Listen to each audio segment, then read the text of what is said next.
प्यारे बच्चों, आज के इस लेक्चर में हम बात करेंगे चेरा डायनेस्टी के हिस्ट्री की। तो जैसा कि पिछले कुछ वीडियो लेक्चर्स में हम ऑलरेडी डिस्कस कर चुके हैं कि ये जो साउथ इंडिया का एरिया था, जिसको कि पुराने जमाने में तमिलकम भी कहा जाता था, तो यहां पे तीन प्रोमिनेंट डायनेस्टीज रूल करती थी। तो उन तीन डायनेस्टीज के नाम थे पांड्य, चोल और तीसरी डायनेस्टी थी चेर डायनेस्टी की। तो यही चेर डायनेस्टी जो थी, इसको हम आज डिस्कस करने जा रहे हैं। तो आगे बढ़ने से पहले कुछ छोटे छोटे फैक्ट्स हमको समझ लेने चाहिए।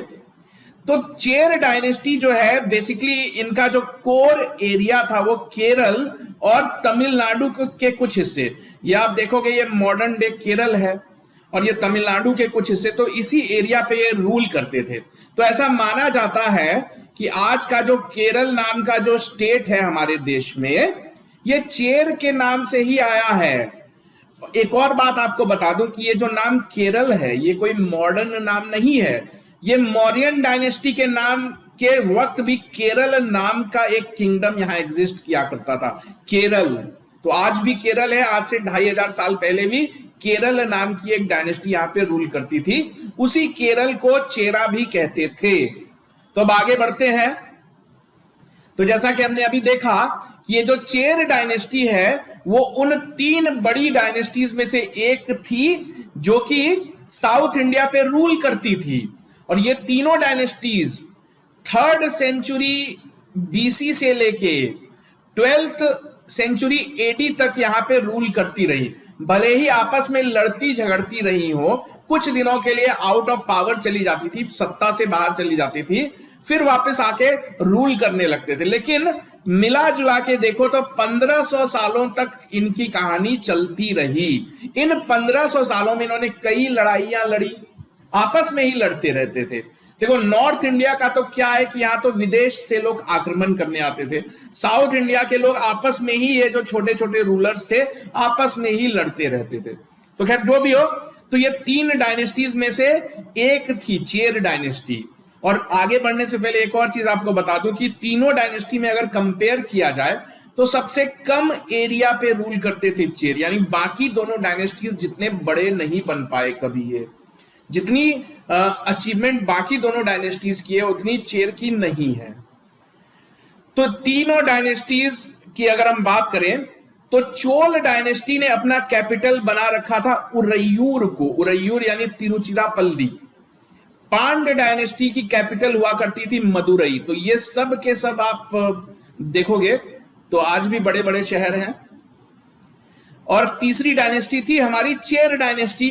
तो इन तीनों डायनेस्टी को मिला के संगम पोएम्स में इनको मूवेंदर के नाम से कहा जाता है। मूवेंदर यानी तीन बड़े राजा, 3 ग्रेट किंग्स। तो इन तीनों को मिला के मूवेंदर कहा जाता था।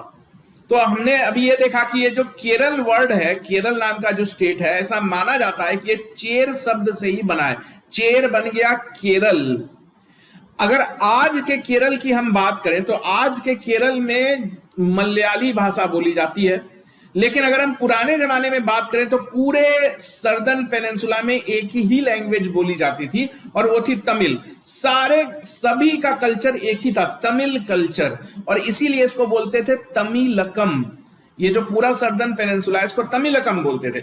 बाद में इन्हीं लैंग्वेजेस तमिल से ही इवॉल्व होकर अलग अलग लैंग्वेजेस बनने लगी, जैसे कि मलयालम बन गया, तेलुगु बन गया। ये सारी चीजें तमिल से ही निकली है। अगर हम बात करें चेरा डायनेस्टी की, तो चेरा डायनेस्टी समुद्र के मार्ग से विदेश, अलग अलग देशों से संपर्क में रहते थे, ट्रेड करते थे, मैरीटाइम ट्रेड। जहाजों में मसाले, स्टील, यहां पे काफी मसाले होते हैं ना साउथ इंडिया में, तो मसाले वगैरह एक्सपोर्ट किया करते थे और बदले में सोने के सिक्के लाया करते थे। तो अगर आप ध्यान से देखो साउथ इंडिया को क्या एडवांटेज प्राप्त है, तो इधर से भी अगर कोई आएगा जहाज लेके तो उसको साउथ इंडिया से होके गुजरना ही पड़ेगा, क्योंकि उस वक्त के जहाज कुछ मतलब उतने स्ट्रांग नहीं होते थे, तो उनको जगह जगह पे रुकना पड़ता था। तो साउथ इंडिया में कई सारे पोर्ट्स थे। तो क्या होता था कि साउथ इंडिया से सामान एक्सपोर्ट किया जाता था, लेकिन बदले में सोना लिया जाता था। इसलिए आज भी आप साउथ इंडिया के कई मंदिरों में देखते हो कि सोने के खजाने पाए जाते हैं।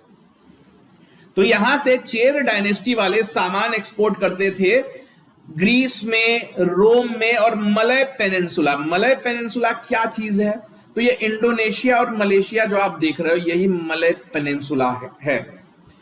तो यही जो ट्रेड था इनके बड़े बनने का कारण बना, इनके धनवान दौलतवान बनने का कारण क्या बना? यही जो ट्रेड ये करते थे। ट्रेड किस चीज का करते थे? खास करके मसालों का ट्रेड ये किया करते थे। तो चेर डायनेस्टी के बारे में सबसे पहली जो हिस्टोरिकल एविडेंस हमको मिलती है वो है सम्राट अशोक के रॉक एडिक्ट्स।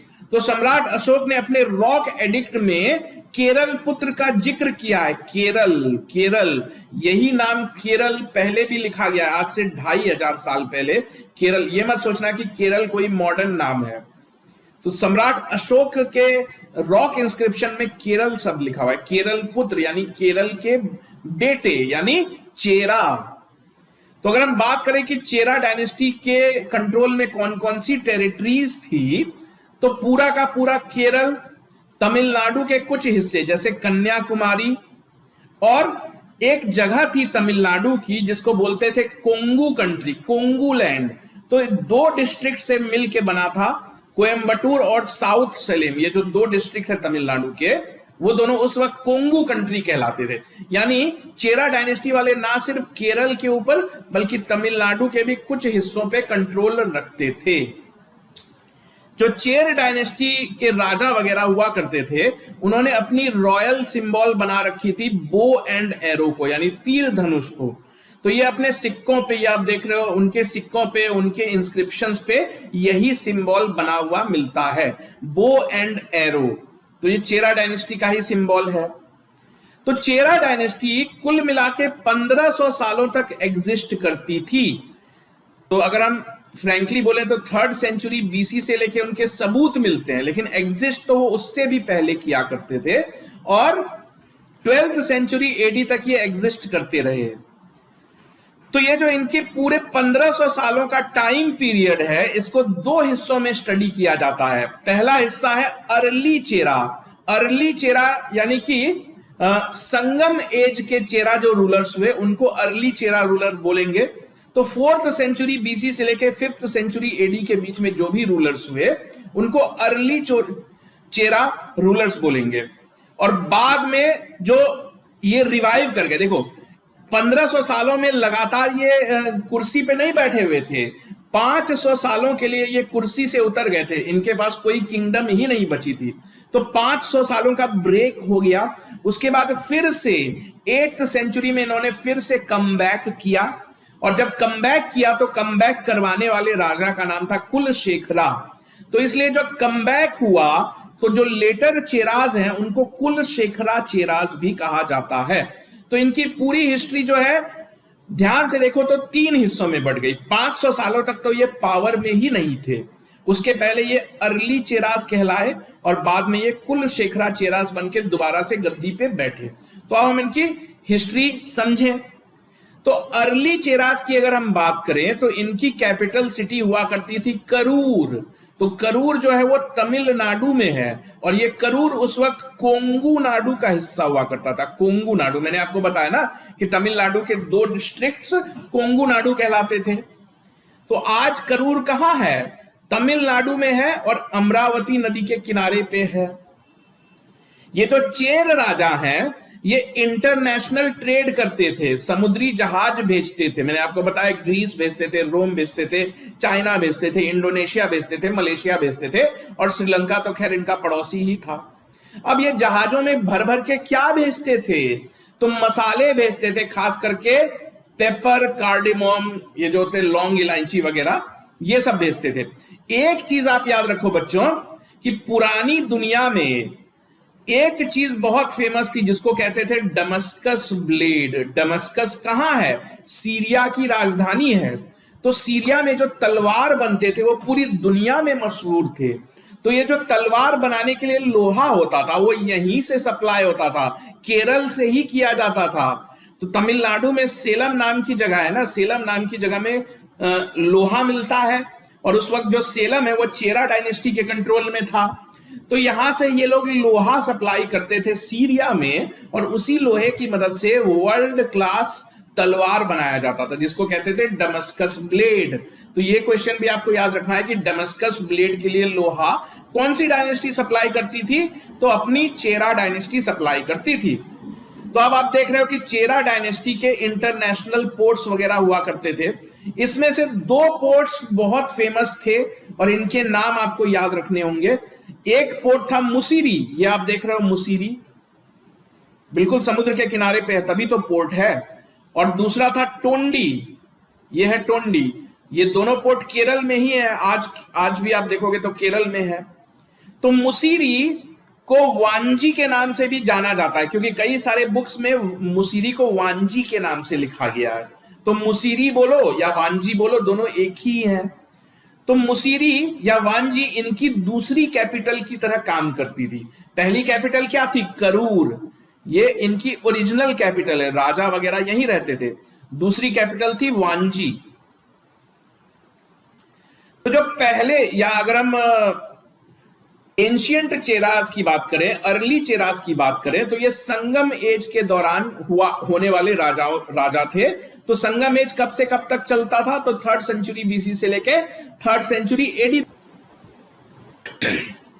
तो जो अर्ली चेरास हैं उनके बारे में हम सिर्फ संगम टेस्ट के जरिए ही जान सकते हैं, यानी कि संगम एरा में जो लिटरेचर्स क्रिएट हुई, जो बुक्स लिखी गई, जो कविताएं लिखी गई, उनके जरिए ही जान पाते हैं।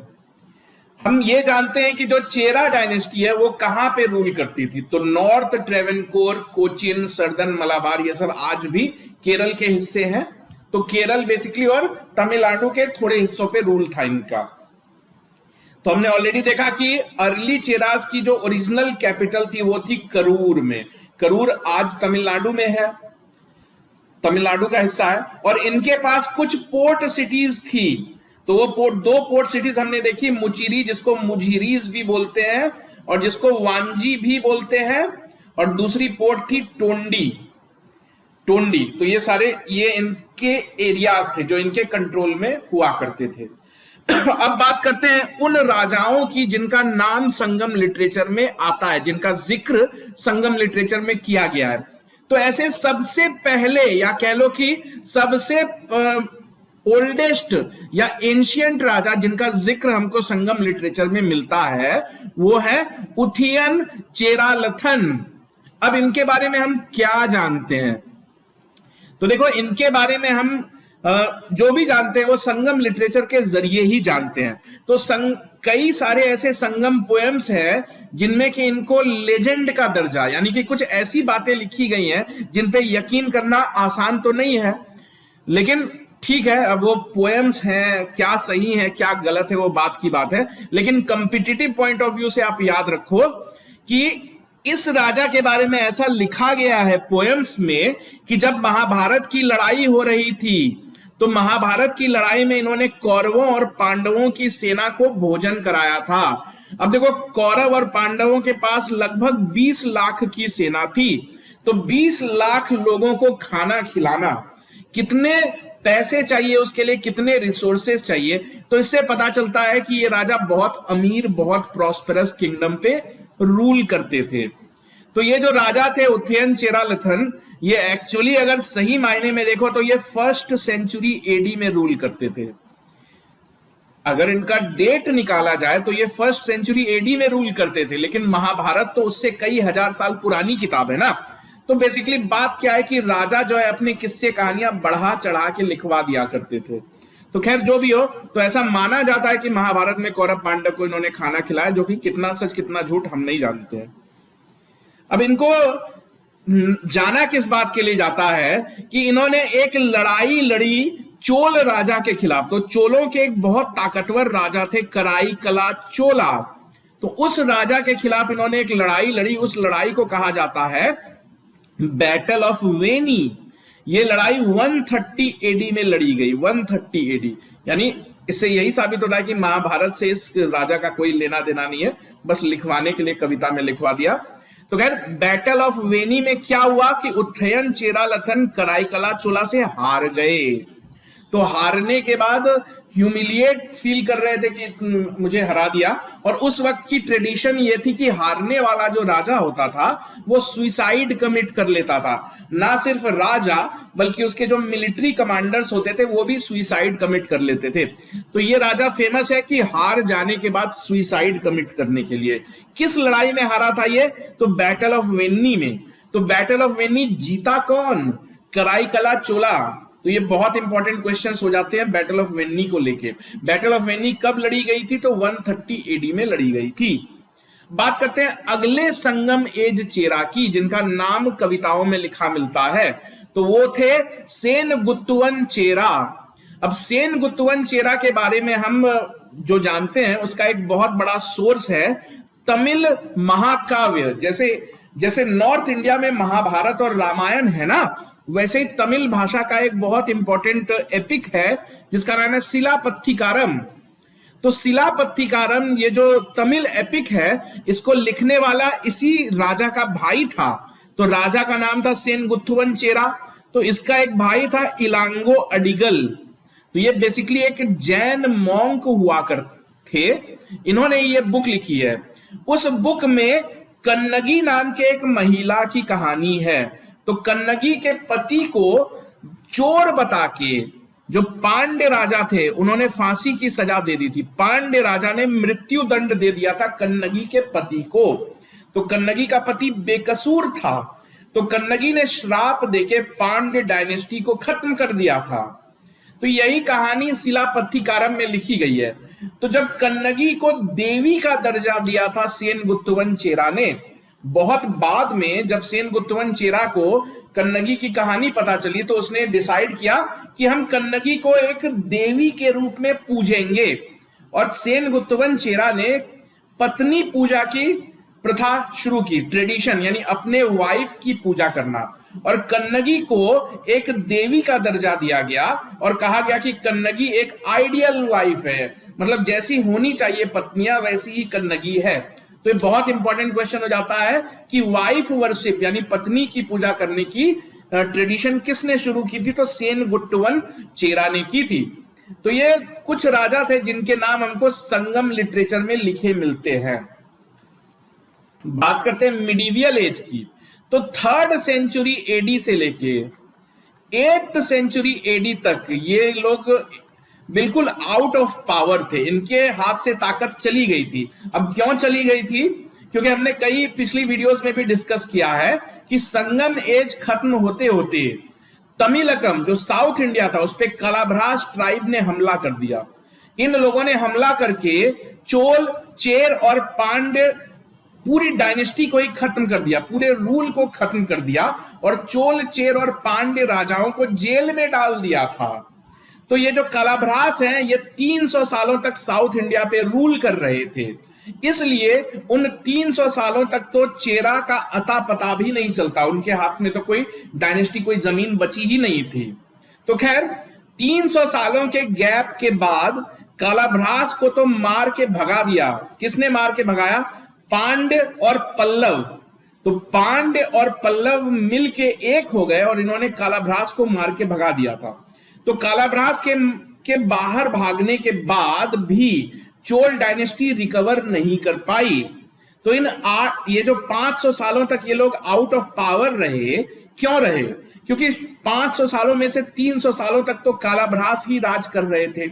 उसके बाद भी 200 सालों तक चेरा एग्जिस्ट तो करते थे लेकिन वो लोग राजा नहीं रह गए थे। वो लोग पहले पांड्य के अंडर काम करने वाले जमींदार बन गए और जब पांड्य कमजोर हो गए, पल्लव मजबूत हो गए, तो वो पल्लवों के लिए काम करने लगे, यानी कि दूसरे बड़े राजाओं के अंडर जमींदार बन के रह गए थे। तो 500 सालों तक तो ये बिल्कुल आउट ऑफ पावर रहे। तो 800 एडी के आसपास जाके इन्होंने फिर से ताकत रिगेन कर ली, फिर से अपनी डायनेस्टी स्टैब्लिश कर ली। तो अब शुरू होता है लेटर चेराज की कहानी। तो 800 एडी के आसपास लेटर चेरा फिर से ताकत गेन कर लेते हैं, फिर से अपनी डायनेस्टी स्टार्ट करते हैं। तो ये जो ताकत गेन की, ये जो रिवाइवल हुआ, ये एक राजा ने किया। उस राजा का नाम था कुलशेखरा। तो कुलशेखरा एक चेरा राजा था। राजा बनने से पहले वो पल्लवों के अंदर काम करता था। तो कुलशेखरा ने कोडंगल्लूर नाम की जगह को अपना कैपिटल बनाया और फिर से चेरा डायनेस्टी को एस्टेब्लिश किया। तो जब चेरा डायनेस्टी फिर से एस्टेब्लिश हो गई तो इनका कैपिटल कहां शिफ्ट हो गया था? कोडंगल्लूर।